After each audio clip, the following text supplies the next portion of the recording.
Hi friends, welcome to choco space. எல்லாரும் ஹாப்பியாக ஹெல்த்தியாக இருக்கீங்கன்னு நம்புகிறேன்.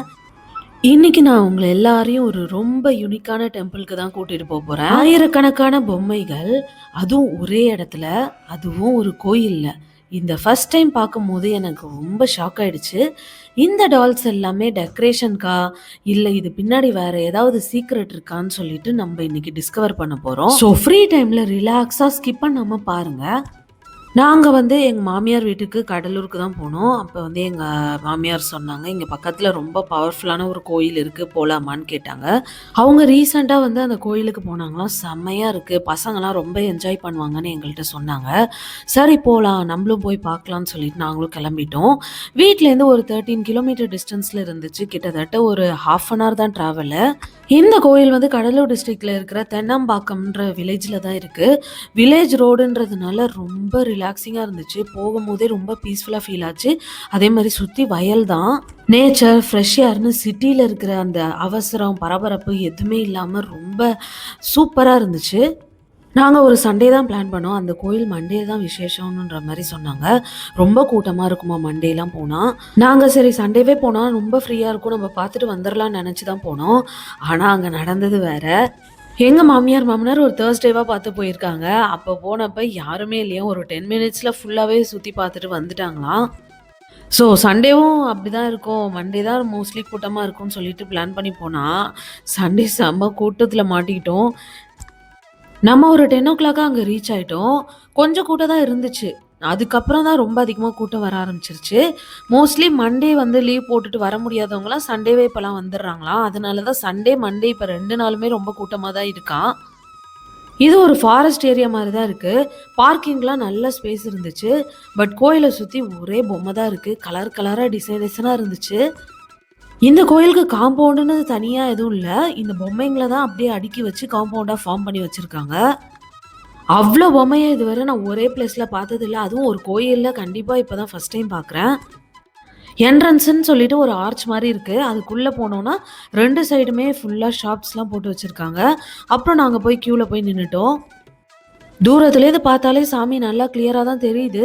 பட் இருந்தாலும் நம்ம இவ்ளோ தூரம் வந்ததுக்காக சாமி பக்கத்துல போய் பார்க்கணும்னு சொல்லிட்டு தான் கியூல நின்னுட்டு இருந்தோம். கிட்டத்தட்ட 1 ஹவர் ஆயிடுச்சு எங்களுக்கு. கியூல நிக்கும்போது தான் நோட் பண்ணேன். அங்க எல்லாருமே பேப்பர் வாங்கி, அங்க அவங்களோட வேண்டுதல எழுதி, அத மடிச்சு பூஜை பண்றவங்கள்ட்ட தராங்க. அவங்க சாமிக்கு முன்னாடி அத ரோல் பண்ணி ஒரு கத்தியில கட்டி வைக்கிறாங்க. கத்தின்னு சொல்ல முடியாது. அது ஒரு அருவா மாரி பெருசா இருக்கு. அதுல அப்படியே ஃபுல்லா கட்டி வைக்கிறாங்க. இதுதான் அந்த கோயிலோட ஃபார்மாலிட்டீஸாம். இது மாரி எழுதி வச்சோம்னா, அங்க நம்ம எழுதுற விஷயம் கண்டிப்பா நடக்கும்ன்றது ஐதீகமா. அவங்க வேண்டுதலெல்லாம் எழுதுறதுக்கு அங்க நெறைய பேர் உட்கார்ந்துருக்காங்க. அவங்கள்ட்ட ஜஸ்ட் நம்ம காசு குடுத்து எழுதிக்கணும் போல. இது மாரி எழுதி வச்சதெல்லாம் கண்டிப்பா நடக்கும்ன்றது அவங்களோட நம்பிக்கை. அப்படி நடந்துருச்சுன்னா, அது மாரி பொம்மை செஞ்சு வைக்கணுமா. அப்படி வேண்டுதல் பழிச்சு வச்ச பொம்மை தான் இங்க இவ்ளோ சேர்ந்திருக்காம்.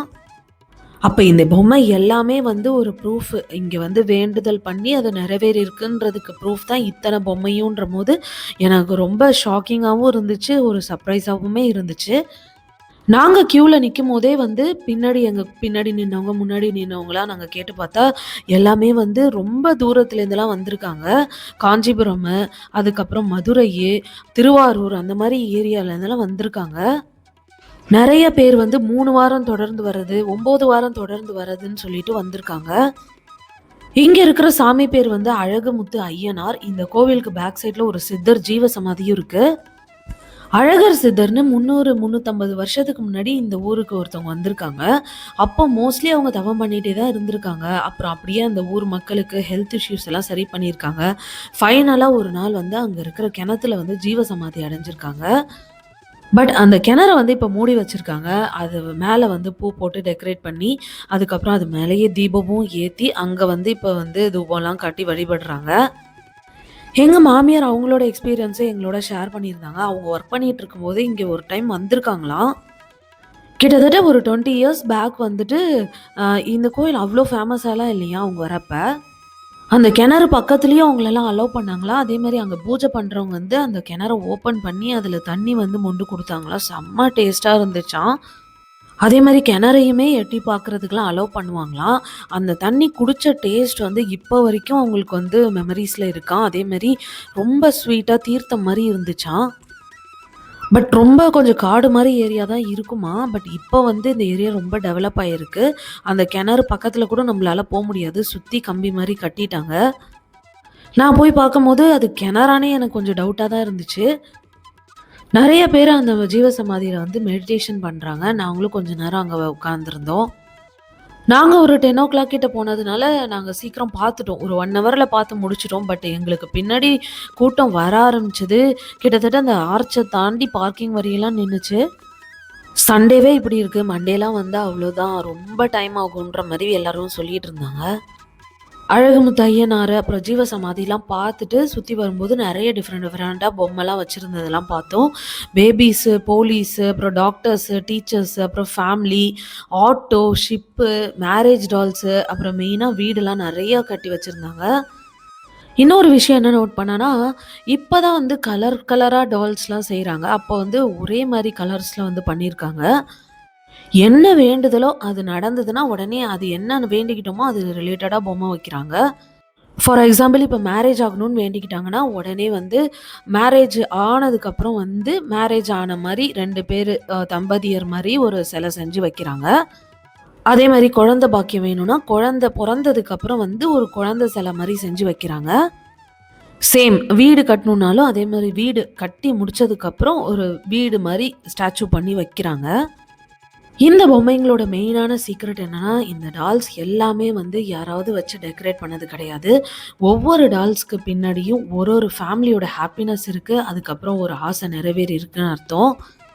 நம்பளே இமேஜின் பண்ணிக்கலாம். இங்க இருக்கிற தௌசண்ட்ஸ் ஆஃப் டால்ஸ் இருக்குன்னா, அப்ப எவ்ளோ பவர்ஃபுல் இந்த சாமி இருக்கும்னு சொல்லிட்டு. கிட்டத்தட்ட இந்த ஒரு ஒரு பொம்மையும் ஒரு ஒரு சக்சஸ் ஸ்டோரின்னு தான் நான் சொல்லுவேன். அதே மாரி ஒரு ஆன்சர்டு பிரேயர்னே நம்ம எடுத்துக்கலாம். அதனால தான் இந்த பிளேஸே வந்து ரொம்ப ஸ்பெஷலு. நாங்க எத்தன வாட்டி இந்த சைடு போயிட்டு வந்துட்டுருக்கோம். பட் எங்களுக்கே இந்த கோயில பத்தி தெரியல. ரீசென்ட்டா தான் தெரிஞ்சுதுன்னு சொல்லிட்டு போனோம். உங்களுக்கு இந்த கோயில பத்தி ஆல்ரெடி தெரியுமா? இல்ல இப்ப தான் ஃபர்ஸ்ட் டைம் தெரியுதான்னு சொல்லிட்டு கமெண்ட்ஸ்ல கண்டிப்பா ஷேர் பண்ணுங்க. அதே மாரி வேண்டுதல் பளிச்ச உடனே இந்த பொம்மையெல்லாம் அப்படியே டைரக்ட்டா போய் வைக்கிறது கிடையாது. ஃபர்ஸ்ட்டு ஒரு மஞ்சள் துணி வச்சு அந்த கண்ண கட்டி வைக்கிறாங்க பொம்மைங்களுக்குலாம். அப்புறம் சின்னதா ஒரு பூஜை பண்ணி அந்த கண்ண வந்து ஓப்பன் பண்றாங்க. அதுக்கப்புறம் புது பொம்மையெல்லாம் ஃப்ரண்ட்ல வச்சிருக்காங்க. பழசானோன கொஞ்சம் பேக்ல எடுத்து போய் வச்சுர்றாங்க. இந்த மாரி வச்சே இந்த கோயிலுக்கு காம்பவுண்டே ஃபார்ம் ஆயிடுச்சுன்னா பார்த்துக்கோங்க. கிட்டத்தட்ட ஒரு 2 ரோக்கு காம்பவுண்ட் ஃபார்ம் ஆன மாரி அவ்ளோ பொம்மைங்க அங்க இருக்கு. ஸ்டார்ட்டிங்ல வந்துட்டு இந்த கோயில் வந்து ஐயனார் கோயிலா தான் இருந்திருக்கு. ஒரு மரத்தடி கீழ தான் அந்த ஐயனாரு சிலை வந்து இருந்திருக்கு. அதுக்கப்புறம் இந்த சித்தர் வந்து ஜீவசமாதி அடைஞ்சதுக்கப்புறம் இந்த மாரி பொம்மை வச்சு வழிபடுறது வந்து இங்க ஒரு ஃபேமஸான வழிபாடா மாறியிருக்கு. அதே மாரி இங்க வந்து நம்ம வேண்டிக்கிட்டோம்னா, நம்ப தெரிஞ்ச இடத்துலலாம் பொம்மை செஞ்சுலாம் எடுத்துட்டு வந்து வைக்கக்கூடாது. இங்க பொம்மை செய்யறதுக்குன்னே தனியா ஆளுங்கலாம் இருக்காங்க. அவங்கள்ட்ட தான் வந்து நம்ப சொல்லி செய்யணும்.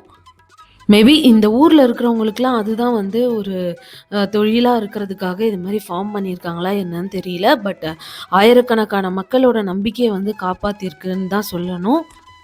இந்த மாரி இன்ட்ரஸ்டிங்கான பிளேஸஸ்லாம் உங்களுக்கு தெரிஞ்சதுன்னா, எனக்கு கமெண்ட்ஸ்ல கண்டிப்பா ஷேர் பண்ணுங்க. நானும் வந்து நெக்ஸ்ட் வாட்டி வந்து அந்த மாரி கோயிலுக்குலாம் நான் போய் எக்ஸ்ப்ளோர் பண்ணி உங்களுக்கு வந்து வீடியோ ஷேர் பண்றேன். இதுல வந்து என்னன்னா, இந்த பொம்மைங்கலாம் வந்து ஒரு ஒரு காலத்துலயும் ஒரு ஒரு கலர்ல செஞ்ச மாரி எனக்கு ஃபீல் ஆகுது பார்க்கும்போது. ஏன்னா வந்து ஃபர்ஸ்ட்டு ப்ரவுன் கலர்ல இருக்கு. அப்புறம் சில பொம்மைலாம் வந்து ஆ கிரீன் கலர்ல அப்படியே ஃபுல்லா வச்சிருக்காங்க. அதுக்கப்புறம் வந்து பிங்க் கலர்லன்னு சொல்லிட்டு ஒரு ஒரு ஸ்டேஜ்லயும் ஒரு ஒரு கலர் அப்படியே ஃபுல்லா பண்ணிட்டு இருந்திருக்காங்க போல. இப்போ வந்து ரீசென்ட்டா வந்து ஃபுல்லாவே வந்து மனுஷாலு கலர், ஸ்கின் கலரு, அதுக்கப்புறம் அந்த ட்ரெஸ் கலர் எல்லாமே வந்து குடுத்து பண்ணிட்டு இருக்காங்க போல. ஏன்னா, புதுசா செஞ்ச பொம்மைங்க தான் வந்து அந்த மாரி இருக்கு. பழைய பொம்மைங்கலாம் பார்க்கும்போது கொஞ்சம் சேம் கலர்ல இருக்கு. இதுல கூட பார்த்தீங்கன்னா தெரியும் வயலட் கலர்ல மென்ஷன் ஆயிட்டிருக்கு. அதே மாரி blue colour, violet colour, green colour, brown கலருன்னு சொல்லிட்டு டிஃப்ரெண்ட்டா பண்ணியிருக்காங்க. உள்ளேயே வந்து ஒரு கோசாலை மாரி வச்சு மெயின்டெயின் பண்ணிட்டு இருக்காங்க. ஃப்ரண்ட்ல வந்து இந்த அழகுமுத்து ஐயனார் கோயில் மாரி இருக்கு. அப்படியே பேக் சைட்ல நடந்து வந்தோம்னா, அப்படியே வந்து அங்க சித்தரோட ஜீவசமாதி அப்படியே இருக்கு. அத சுத்தி நடக்கிறதுக்கு ரொம்ப பெரிய இடம் மாரி இருக்கு. அ வழியிலலாம் நல்லா பாத்வேலாம் போட்டு வச்சிருக்கிறாங்க. அத சுத்தி சில வந்து காம்பவுண்ட் மாரி அமைஞ்சிருக்கு. இதில் என்ன ஒரு ஸ்பெஷாலிட்டினா எல்லா சிலையுமே நம்மளை பார்த்து வணக்கம் வைக்கிற மாதிரி தான் இருக்குது. இது வந்து ஒரு நன்றியோட வெளிப்பாடாக தெரியுது. வேண்டுதல் பழிச்சதுக்காக தான் இந்த மாதிரி நன்றி சொல்கிறதுக்காக டினோட் பண்ணுறாங்கன்னு நினைக்கிறேன். நான் அங்கே அதிகமாக பார்த்த பொம்மைங்களாம் என்னன்னா வந்து மேரேஜ் ஆகுறதுக்கு, அப்புறம் வந்து டாக்டர் பொம்மை நிறையா இருந்தது. மேபி அவங்க குழந்தைங்க டாக்டர் ஆகணும்னு சொல்லிட்டு வேண்டிக்கிட்டு அந்த மாதிரி வச்சுருக்காங்களோ என்னமோ. அப்புறம் இந்த மரம் வந்து கொஞ்சம் ஸ்பெஷலாக தான் தெரிஞ்சுது. கீழே வந்து ஒரு புத்து மாதிரி இருக்குது. அதில் ஆனால் மஞ்சள் துணி ஃபுல்லாக கட்டி வச்சுருந்தாங்க. இதில் கட்டியிருக்க மஞ்சள் துணி மாதிரி தான் பொம்மைக்கு வந்து கண்ணில் கட்டி வச்சுருந்தாங்க. மேபி அங்கேருந்து அவுத்த துணியை வந்து இங்கே டைரெக்டாக கட்டுறாங்களா என்னன்னு தெரியல. கொஞ்சம் பேர் வேண்டுதல்லாம் பண்ணிட்டு இருந்தாங்க. பட் அவங்க அந்த ஃபைனலா அந்த துணி தான் எடுத்துட்டு வந்து கட்டுனாங்களா, நான் அத நோட் பண்ண மறந்துட்டேன். நான் நெக்ஸ்ட் டைம் வந்து போனேன்னா, கண்டிப்பா அத நோட் பண்ணிட்டு சொல்றேன். ஒரு பீஸ்ஃபுல்லான கிராமத்துக்கு நடுவுல, இவ்ளோ பெரிய இடத்துல இந்த கோயில் வந்து அமைஞ்சிருக்கு. ரொம்ப பீஸ்ஃபுல்லா தான் ஃபீல் ஆச்சு. அதே மாரி இந்த வேண்டுதல்லாம் எழுதுறதுக்கும் அங்க நெறைய பேர் உட்காந்துருக்காங்க. அவங்கள்ட்ட வந்துட்டு அங்க காசு குடுத்து தான் ஷீட்லாம் வாங்குறாங்க. அந்த ஷீட்ட வாங்கிட்டு, அதுல வந்து அவங்கள்ட்ட குடுத்தோம்னா, அவங்க எழுதி தருவாங்க. அத எடுத்துட்டு போய் நம்ம பூஜை பண்றவங்கள்ட்ட குடுத்துறணும். இந்த கோயில் வந்து அறநிலைத்துறை கண்ட்ரோல்ல தான் வருது. அதனாலே வந்து இங்க அன்னதானம் அது எல்லாமே போட்டுட்ருக்காங்க. அதுக்கு டோக்கன்லாம் இருக்கும்னு நெனைக்கிறேன். நாங்க வந்து பார்க்கும்போது ஆல்ரெடி அந்த பந்திலாம் ஆரம்பிச்சிருச்சு. நாங்க வந்து அன்னதானம் அன்னைக்கு சாப்பிடல. அதே மாரி இந்த கோயில்ல வந்து ரெஸ்ட் ரூம் ஃபெசிலிட்டீஸும் இருக்கு. நல்லா கிளீனா மெயின்டெயின் பண்ணி வச்சிருக்காங்க. ஒரு இன்ட்ரஸ்டிங்கான விஷயம் என்னன்னா, அங்க வந்து டிவிகே சேர் மாரியும் வச்சிருந்தாங்க. நீங்க பார்த்து நோட் பண்ணீங்களா என்னன்னு எனக்கு தெரியல.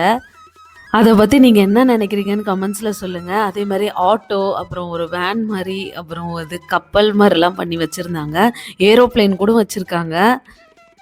பசங்க வந்து ரொம்ப என்ஜாய் பண்ணுவாங்கன்னு எங்க மாமியார் நெனச்சிருந்தாங்க. பட் அவங்க ஒரு அளவுக்கு தான் பார்த்தாங்க.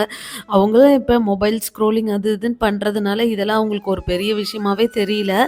ஜஸ்ட்டு பார்த்தோமா, அப்படியா ஓகே அந்த மாரி தான் அவங்க பிஹேவ் பண்ணிட்டு இருந்தாங்க. அந்த கிராட்டிட்யூட் ஃபீலிங் அதெல்லாம் இருந்து நம்ம பார்க்கும்போது, அது இன்னும் கொஞ்சம் நல்லாருக்கும்னு நான் நெனைக்கிறேன். நாங்க போன அன்னைக்கு கொஞ்சம் வெயிலா தான் இருந்தது. ஆனா வந்து இந்த மரம்லாம் அதிகமா இருந்ததுனால, அந்த அளவுக்கு வெயில் தெரியல. இந்த வீடு கட்டுற பழக்கமும் இங்க இருக்கு போல. கொஞ்சம் பேர் வீடெல்லாம் கட்டி வச்சிருந்தாங்க. இந்த மாரி செங்கல்ல வீடு கட்டுனா, நம்ப வந்து நம்பளும் வீடு கட்டுவோன்றது ஒரு ஐதீகம் போல. நாங்க ஃபுல்லா பார்த்துட்டு வரதுக்கு ஒரு 1:30 கிட்ட ஆயிடுச்சு. அதனால அங்க லஞ்சுமே ஸ்டார்ட் பண்ணி போட ஆரம்பிச்சுட்டாங்க. நெறைய கோயில்ல நான் வந்து இது மாரி அன்னதானம்லாம் சாப்ட்டுருக்கேன். பட் இந்த கோயில்ல அன்னைக்கு வந்துட்டு என்னமோ நாங்க சாப்பிடல. டைமும் ஆயிடுச்சு. வீட்டுக்கு போலான்னு சொல்லிட்டு கிளம்பிட்டோம். அதே மாரியே வந்து அங்க வந்து கொய்யாப்பழம், அதேமாரி நெறையா அந்த ஊர்ல காய்ச்ச பொருட்கள்லாம் நெறைய வச்சிருந்தாங்க. அதுல அப்படியே கொஞ்சம் வாங்கி அப்படியே டேஸ்ட் பண்ணிட்டு இருந்தோம் நாங்க. இங்க வந்து நெறையா பேருக்கு குலதெய்வமா என்னன்னு தெரியல. கொஞ்சம் பேர் பொங்கலுமே வச்சுட்ருந்தாங்க அங்க. இங்க வந்து மண்டே தான் ரொம்ப விசேஷமா வந்து வழிபடுறாங்க. மண்டேஸ் மாரி வந்தோன்னா வந்து நெறைய கடைகள் வந்து இங்க போட்டு வச்சிருப்பாங்களாம். அந்த ஊர்ல விளையிற ஃப்ரெஷ்ஷான காய்கறிகள் எல்லாமே வந்து அப்படியே சந்தை மாரி போட்டு வச்சிருப்பாங்களாம். நம்ப வந்து சண்டேஸ்ல வந்ததுனால அந்த அளவுக்கு கடைகள்லாம் இல்ல. ரெகுலரா இருக்கிற சில கடைகள் மட்டும் தான் அங்க அன்னைக்கு ஓப்பன் ஆயிட்டு இருந்தது. இந்த ஆலமரம் வந்து ரொம்ப பெருசா இருந்துச்சு. அதே மாரி அந்த விழுதுகள்லாம் வந்து ரொம்ப சூப்பரா கீழ வரையும் அப்படியே தொங்கிட்டு இருந்தது. பசங்க வந்து அத பார்த்துட்டு தொங்கணும்னு ட்ரை பண்ணாங்க.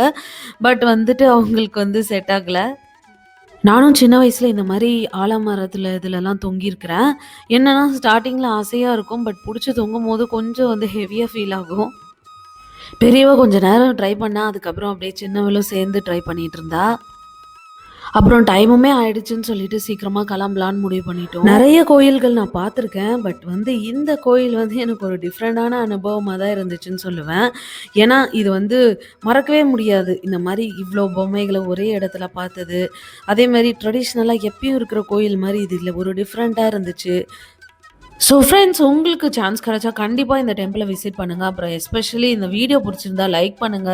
கமெண்ட்ல வந்து நீங்க இந்த டெம்பிள் பத்தி ஆல்ரெடி கேள்விப்பட்டிருக்கீங்களான்னு சொல்லிட்டு எனக்கு ஷேர் பண்ணுங்க. ஃப்ரெண்ட்ஸ் இன்னும் ஒரு சின்ன அப்டேட் வந்து நான் ஷேர் பண்ணணும்னு நெனச்சேன். நான் ரொம்ப நாளா ஒர்க் பண்ணிட்டு இருந்த ஒரு ட்ரீம் இப்போ வந்து நிஜமாக போது. அத ஃபர்ஸ்ட்டு உங்க கூட ஷேர் பண்றதுல ரொம்ப ஹேப்பியா இருக்கு. நம்ம சாக்கோ ஸ்பேஸ்ல வந்து சீக்கிரமாவே ஃபுட் ப்ராடக்ட்ஸ்லாம் லான்ச் பண்ணலாம்னு டிசைட் பண்ணியிருக்கோம். ஃபுட் ப்ராடக்ட்ஸ் பிஸ்னஸ்னா வந்து சீக்கிரமாலாம் ஆரம்பிக்க முடியாது. அதுக்கு எஃப்எஸ்எஸ்ஐ அப்ரூவல்லாம் எடுக்கணும். அந்த ப்ராசஸ்லாம் முடிஞ்சுட்டு இப்ப தான் அப்ரூவல் வந்திருக்கு. பேக்கேஜிங் மெட்டீரியல்ஸு, அப்புறம் ரா மெட்டீரியல்ஸு அதெல்லாம் வந்து ரெடி பண்ணிகிட்ருக்கோம். ரொம்ப சீக்கிரமாகவே நம்ம ஃபஸ்ட்டு ஹெல்த்தி ப்ராடக்டாக லான்ச் பண்ண போகிறோம். உங்கள் சப்போர்ட் வந்து எனக்கு ரொம்ப முக்கியம். இது ஒரு புது ஜேர்னி தான் எனக்கு. அப்கமிங் வீடியோஸில் வந்துட்டு இந்த ஜேர்னி எப்படி ஸ்டார்ட் ஆச்சு, அப்புறம் பிஸ்னஸ் ஸ்டார்ட் பண்ண நான் என்னெல்லாம் ஸ்டெப்ஸ் எடுத்தேன், அப்புறம் என்ன சேலஞ்சஸ்லாம் நான் ஃபேஸ் பண்ணினேன், என்ன லேர்ன் பண்ணியிருக்கிறேன், அது எல்லாத்தையும் உங்கள் கூட ஒன்று ஒன்றா ஷேர் பண்ணலான்னு டிசைட் பண்ணியிருக்கேன். இந்த புது ஜேர்னியில் வந்து நீங்களும் என் கூட ட்ராவல் பண்ணுவீங்கன்னு நம்புகிறேன். நம்ம சேனல் வீடியோஸை புதுசாக யாராவது பார்க்குறீங்கன்னா கண்டிப்பாக சப்ஸ்கிரைப் பண்ணிட்டு பாருங்கள். நெக்ஸ்ட் vlogல இன்னும் நிறைய இன்ட்ரெஸ்டிங்கான விஷயங்களோட நான் உங்களை மீட் பண்ணுறேன். அதுவரை ஹாப்பியாக ஹெல்த்தியாக ஜாலியாக இருங்க. Bye friends, take care.